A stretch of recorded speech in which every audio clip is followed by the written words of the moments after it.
નમસ્કાર, આપ જોઈ રહ્યા છો સરદાર વલ્લભભાઈ પટેલના જીવન સાથે જોડાયેલી રસપ્રદ ઘટનાઓ પર આધારિત અમારી વિશેષ સિરીઝ. હું છું રાજીવ. આજે આપણે વાત કરીશું વલ્લભભાઈ પટેલના રાજકારણ પ્રવેશની. માત્ર પ્રવેશ નહીં, પણ અણધાર્યા પ્રવેશની. કારણ કે ન તો વલ્લભભાઈએ પોતે ધાર્યું હતું કે ન એમની રાજકારણમાં ઝંપલાવવાની કોઈ ઈચ્છા હતી. આપણે અગાઉ જોયું એમ વલ્લભભાઈ અને તેમના ભાઈ વિઠ્ઠલભાઈ વચ્ચે નક્કી થયું હતું કે વલ્લભભાઈ વકીલાતની કમાણીથી ઘર કુટુંબનું ભરણ પોષણ કરશે અને વિઠ્ઠલભાઈ રાજકારણના માર્ગે દેશ સેવા કરશે. પણ વિધિના વિધાન કોણ જાણી શક્યું છે? ન જાણ્યું જાનકી નાથે કે કાલે શું થવાનું છે, તો પછી વલ્લભભાઈને તો ક્યાંથી જ ખબર હોય. ઉત્કૃષ્ટ રાષ્ટ્ર સેવાના લેખ વલ્લભભાઈના લલાટે લખાયેલા હતા, એટલે એમ થઈને જ રહેવાનું હતું. એમાં પણ દેશની રાજનીતિમાં વલ્લભભાઈનો પહેલો પડાવ અમદાવાદ રહ્યું. શરૂઆત સ્થાનિક રાજનીતિથી થઈ.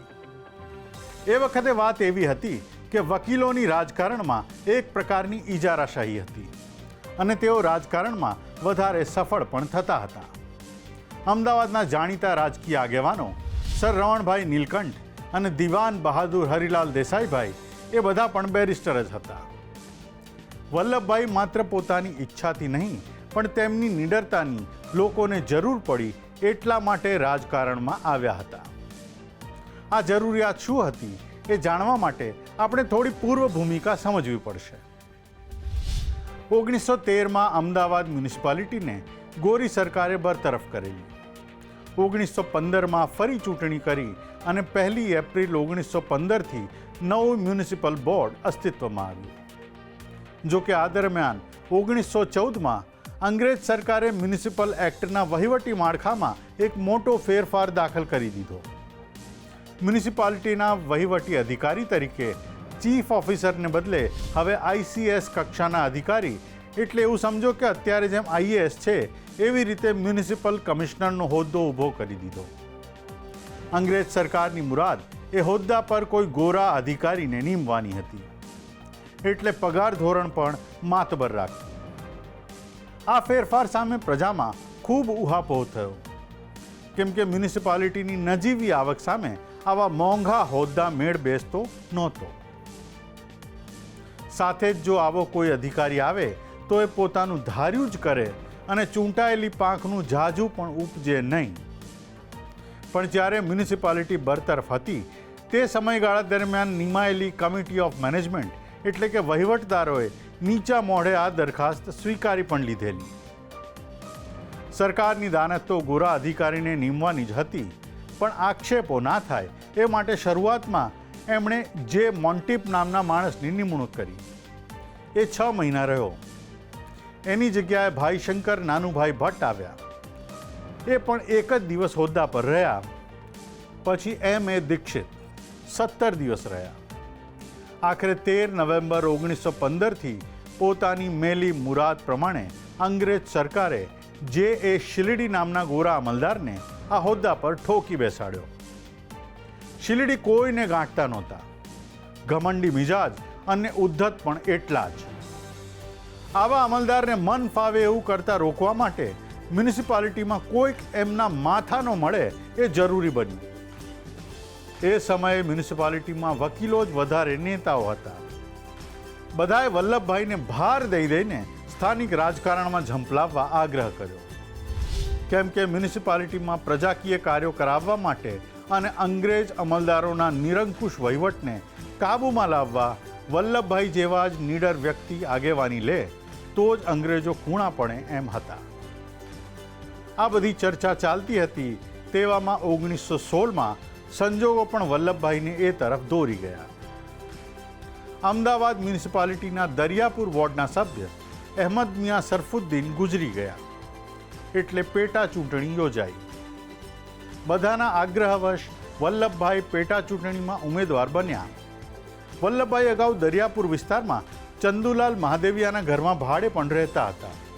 અહીં મોટી વસ્તી પટેલોની પણ હતી, એટલે કદાચ વલ્લભભાઈને પેટા ચૂંટણી લડવા માટે તૈયાર કરવામાં એ કારણનો પણ હિસ્સો હોય. 1917ના જાન્યુઆરીની 5મીએ પેટા ચૂંટણી થઈ. વલ્લભભાઈ માત્ર એક જ મતથી ચૂંટાયા.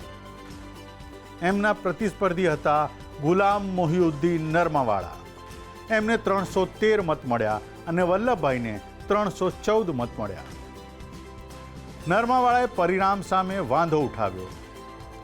એક મતદાર રતિલાલ નાથાલાલ સગીર વયના છે, માટે એમનો મત રદ કરવો જોઈએ એવી એમની માગણી હતી. પણ નરમાવાળાનો વાંધો ટક્યો નહીં અને વલ્લભભાઈને વિજેતા જાહેર કરી દેવાયા. નરમાવાળા પણ બેરિસ્ટર હતા એટલે સીધા કોર્ટમાં પહોંચ્યા અને ચૂંટણી રદ કરાવવા દાવો માંડ્યો. માર્ચ 1917માં ડિસ્ટ્રિક્ટ જજે ચૂંટણી રદ જાહેર કરી દીધી. વલ્લભભાઈનું પહેલી જ ચૂંટણી રદ થઈ ગઈ. મે મહિનામાં ફરી ચૂંટણી યોજાઈ, પણ આ વખતે વલ્લભભાઈ સામે બીજા કોઈ ઉમેદવારે ફોર્મ જ ના ભર્યું, એટલે વલ્લભભાઈ બિનહરીફ ચૂંટાયા. આમ વાજતે ગાજતે વલ્લભભાઈ મ્યુનિસિપાલિટીમાં પહોંચી ગયા અને શરૂ થયા ઘમંડમાં ચૂર ગોરા અધિકારીઓના પારખા. મ્યુનિસિપાલિટીમાં 40 કાઉન્સિલરો હતા.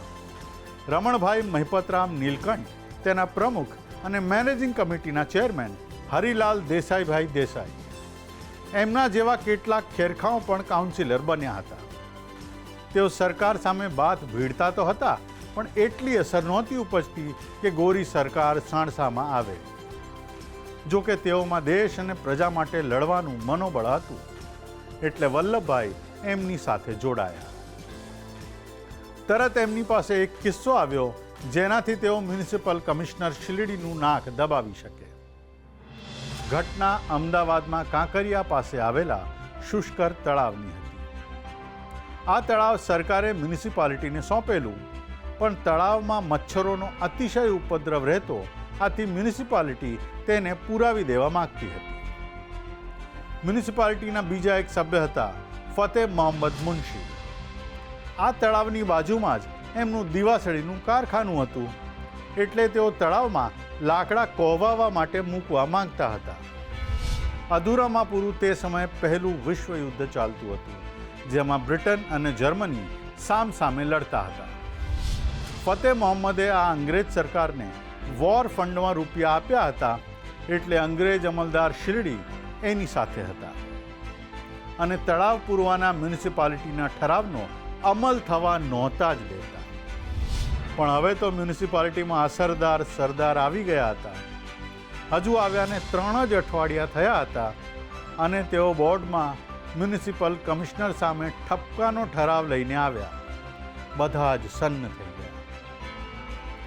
વલ્લભભાઈએ તથ્યો જેટલા સચોટ મૂક્યા કે સરકારથી ડરતા હોવા છતાં મોટા ભાગના કાઉન્સિલરોએ તથ્યોને નકારી ના શક્યા અને ઠરાવ પસાર થઈ ગયો. જો ઠરાવને 3/4 જેટલી બહુમતી મળી હોત તો કાનૂની રીતે એ ઠરાવ સરકારને બંધન કરતા હોત, પરંતુ એટલા બધા મત મળ્યા નહીં, એટલે આ ઠરાવ સરકારને બંધન કરતા રહ્યો નહીં. ભલે બંધન કરતા ના હોય, પણ પ્રજામાં એને લઈને મોટો ઉહાપો ઊભો થયો અને સરકારની નૈતિક રીતે મોટી હાર થઈ. અનિચ્છાએ પણ થોડા સમયમાં ગોરી સરકારે ગોરા મ્યુનિસિપલ કમિશનર શિલડીને રવાના કર્યો અને વલ્લભભાઈ પ્રજાના હીરો થવા લાગ્યા. પ્રજાના હિતમાં અન્યાય સામે અવાજ ઉઠાવી ન્યાયની લડાઈની સાથે વલ્લભભાઈને પ્રજાકીય કાર્યો કરવાની તીવ્ર ઈચ્છા શક્તિ હતી. એટલે જ 1924માં મ્યુનિસિપાલિટીના પ્રમુખ પદે ચૂંટાયા બાદ શહેરીજનોની પાયાની સુવિધા પર કામ શરૂ કર્યું. એ સમયે શહેરના માત્ર 3 ભાગ જેટલા વિસ્તારમાં જ ગટર વ્યવસ્થા હતી. તરત જ વલ્લભભાઈએ આખા શહેરમાં ગટર વ્યવસ્થા ઊભી કરી આપવાની યોજના ન માત્ર અમલમાં મૂકી, પરંતુ પોતાના 4 વર્ષના કાર્યકાળ દરમિયાન પૂર્ણ પણ કરી. બીજું કામ એમણે રોડનું ઉપાડ્યું. અગાઉ અમદાવાદમાં એકમાત્ર રીચી રોડ હતો, જેને અત્યારે આપણે ગાંધી રોડ તરીકે ઓળખીએ છીએ. વસ્તીની ગીચતા વધતા રીચી રોડની સમાંતર એક બીજો રોડ બનાવવાનો પ્રસ્તાવ આવ્યો. શરૂઆતમાં વલ્લભભાઈએ તેનો વિરોધ કર્યો. વલ્લભભાઈને વાંધો રોડ બને એનો નહીં, પણ એમનું માનવું હતું કે આવા કામોમાં જ્યારે પ્રજાના ઘરો તોડીને રોડ બનતો હોય તો પ્રજાના પ્રતિનિધિઓ મારફત જ સમજાવટથી કામ થવું જોઈએ. વલ્લભભાઈ મ્યુનિસિપાલિટીના પ્રમુખ બન્યા ત્યારે આ રોડ બન્યો, જે લોકજીભે રિલીફ રોડ તરીકે જાણીતો બન્યો. કેમ કે રીચી રોડની ભીડથી પ્રજાને રાહત મળી હતી, એટલે લોકોએ જાતે જ એનું નામ રિલીફ રોડ આપી દીધું હતું. સમય જતાં વલ્લભભાઈએ રોડનું નામ લોકમાન્ય ટિળક કરાવ્યું. એ સિવાય અમદાવાદ શહેરને નદી પાર વિકસાવવામાં પણ વલ્લભભાઈનો મહત્વનો ફાળો રહ્યો. નદી પાર પહેલી સોસાયટી પ્રીતમનગર પણ ત્યારે જ બની હતી. અમદાવાદની VS હોસ્પિટલ પણ વલ્લભભાઈની આગેવાનીમાં બની હતી. શહેરના રસ્તાઓ પર સ્ટ્રીટ લાઇટ નાખવાનું કામ પણ થયું હતું. દૂરંદેશી અંદાજમાં તેમણે શહેરના સર્વાંગી વિકાસને પ્રાધાન્ય આપ્યું. જો કે અમદાવાદ મ્યુનિસિપાલિટીમાં તેમનો અંત પણ ઘણો ખેદજનક રહ્યો. 1927માં મ્યુનિસિપાલિટીની નવી ચૂંટણી થઈ, તેમાં અંબાલાલ સારાભાઈ અને કસ્તુરભાઈ લાલભાઈ જેવા ઉદ્યોગપતિઓ સરકાર દ્વારા નિમાયેલા સભ્યો તરીકે આવ્યા. તે પછી મ્યુનિસિપાલિટીમાં સ્વતંત્ર પક્ષ નામનો એક પક્ષ રચાયો, જેમાં સરકાર નોમિનેટેડ સભ્યો, ઉદ્યોગપતિઓ અને લઘુમતી કોમના કેટલાક સભ્યો જોડાયા. નેશનાલિસ્ટ પક્ષમાંથી પણ કેટલાક સભ્યો તેમાં જોડાયા, એટલે વલ્લભભાઈની બહુમતી થોડી ઘટી. મ્યુનિસિપાલિટીના ચીફ ઓફિસર ઈશ્વરભાઈ ભગતની કેટલીક ગેરરીતિઓને કારણે વલ્લભભાઈ તેમનાથી ઘણા નારાજ રહેતા. હવે જ્યારે ચીફ ઓફિસર ચૂંટવાનો સમય આવ્યો, ત્યારે ઉદ્યોગપતિઓ મોરારજી દેસાઈને ઈચ્છતા હોવા છતાં વલ્લભભાઈએ પોતાના સમર્થનથી HL દિવાનને ઊભા રાખ્યા. વલ્લભભાઈએ ધમકી આપી હતી કે જો ભગત ચૂંટાઈ આવશે તો પોતે પ્રમુખ પદેથી રાજીનામું આપી દેશે. ઉદ્યોગપતિઓ સહિત ઘણા ભગતના પક્ષમાં નહોતા, પણ દિવાનના પણ વિરોધી હતા. મતદાન થયું ત્યારે ભગત જીતી ગયા અને વલ્લભભાઈએ જાહેરાત પ્રમાણે જ સાંજે રાજીનામું ધરી દીધું. અંબાલાલ સારાભાઈ સહિતનાઓએ વલ્લભભાઈને સમજાવ્યું કે આ મતદાન તમારા વિરુદ્ધનું નથી, એટલે તમારે પ્રમુખ પદ છોડવું ના જોઈએ. વલ્લભભાઈ તો વલ્લભભાઈ હતા, જેમ કહ્યું હતું એમ જ કર્યું. પાછળથી બધા પસ્તાયા, કેમ કે વલ્લભભાઈના ગયા બાદ અમદાવાદ મ્યુનિસિપાલિટીમાં અંગ્રેજ સરકાર તરફીઓનો ફરી દબદબો વધી ગયો.